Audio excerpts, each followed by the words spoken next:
It's widely known that knowing is half the battle. The other half of the battle is 25% blue lasers, 25% red lasers.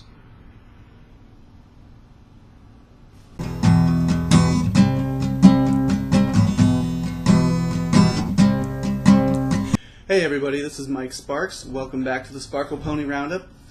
This week we're going to kind of go through a couple topics really fast. May end up being a shorter episode. I kind of like that when I ramble for 9 minutes instead of 20, 25. But we'll see. The first thing I'm going to talk about real quick is some rumors that have kind of been debunked. I don't know if you've been following the rumor train, the rumor mill, rumors. But a lot of people seem to think that the next expansion is now going to be Emerald Dream and we're going to have playable Naga because of an interview that was apparently was greatly mistranslated over on a Chinese website. Chris Metzen has come and clarified that no, it's not going to be the Emerald Dream. They're still not dropping any hints as to what it is going to be. They said don't rule it out in the future. But once again, I've already stated my opinion on this. I don't think we're going to get an Emerald Dream expansion. I think we're going to get an Emerald Dream patch somewhere. As for the playable Naga, he basically said that it was something that they had played around with the idea of once in the office, but decided that they couldn't do it because the Nagas don't have legs. Anybody that's got that little item from the Cataclysm quest line that turns you into a Naga, I believe that's an Ashen Veil. I think it's Ashen Veil.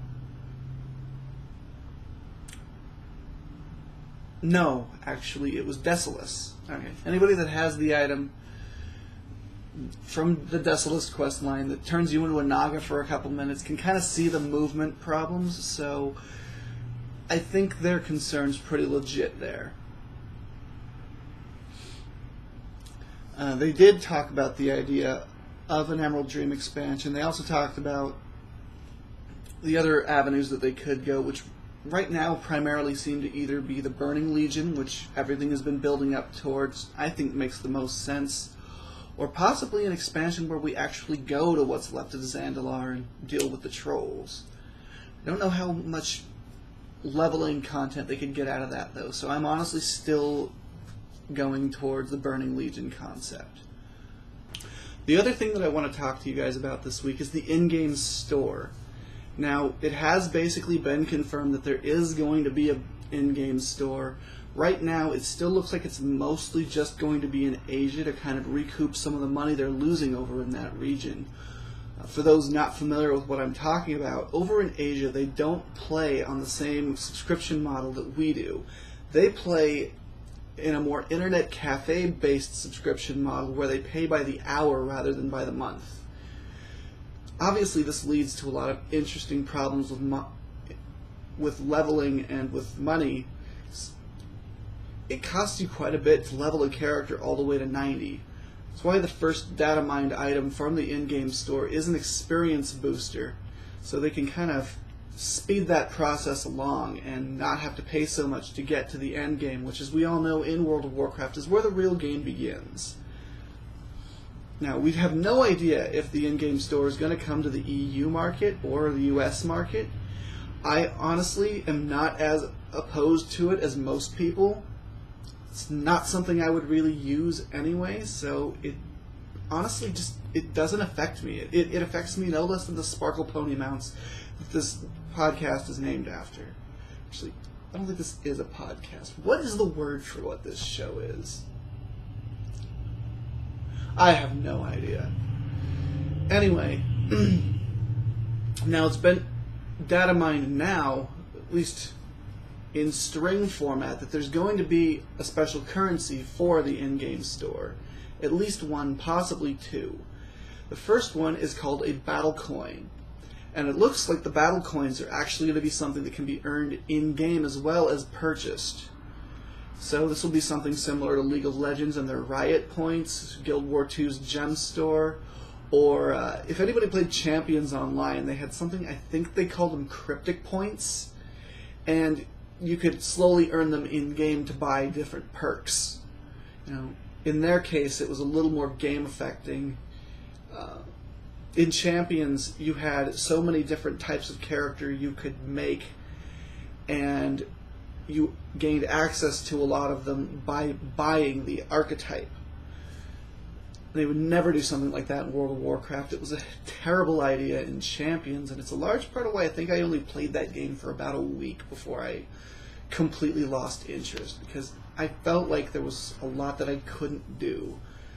Anyway, this is a World of Warcraft show, so let's get back to the World of Warcraft. So the battle coins might be earnable in-game. I think that's going to make a lot of people a lot less iffy about the possibility of the in-game store coming to the US and European markets. We still have no idea what it's going to sell. I don't know if it's going to have the experience booster over here. I've heard speculation it may sell lesser charms just to pull some people's grind time off. I know I would actually probably do that every now and again just because I'm lazy and I really don't like dailies. And while the lesser charms are easy to get, it would be quicker if I could just pay like $2 and just cap them out for the week. And that's probably a generous estimate on how much it would cost. We'll see how much it actually does if they do that. My opinion on that might change greatly. Well, convenience is nice. There are reasonable limits. Yeah. They also data mine strings for a second type of currency, which may be exclusively cash. Now, they don't have anything as far as what it's going to be called. They don't know exactly what its purpose is. It could be something else entirely. We'll just have to wait and see what happens with that store and if we even get the store. Now, Blizzard did just go indie. They have separated their ties from Vivendi, which was their parent company. Vivendi wanted to drain a lot of money out of them, so basically from what I've gathered following the story, they offered them even more money to just buy themselves out. So with the additional loss of subscribers that was confirmed in the press release that announced this transaction, I wouldn't be surprised if we do end up seeing the in-game store as a way to help counterbalance the lost subscriptions. Once again, I personally don't have a problem with this, especially now that Blizzard is pretty much relying on its own money. They don't have any partners to help them out, even though it kind of looks like Vivendi wasn't really helping them out anyway if they needed that much money from Blizzard. I'm no economics major, but that just seems like the logical assumption there. But I don't know, it's just not something that really bothered me to begin with, and now with the new information that we have on their business model, it bothers me even less. Pretty indifferent. Now, if this whole ordeal still makes you feel queasy, and if it doesn't make you feel queasy, and kind of like where I'm sitting, I'd love to hear your opinions on this. Now, if you just feel queasy in general, don't tell me about it. Maybe just eat at Denny's a little less. You know, just gonna throw that out there. But if you have any opinions or if you have any questions, you can find me at either twitter.com/ponyzord or ponyzord.tumblr.com. You can leave a comment down below. Once again, I do read all of them I get, and I try my best to respond. And, well, that's honestly it for this week, so see you around.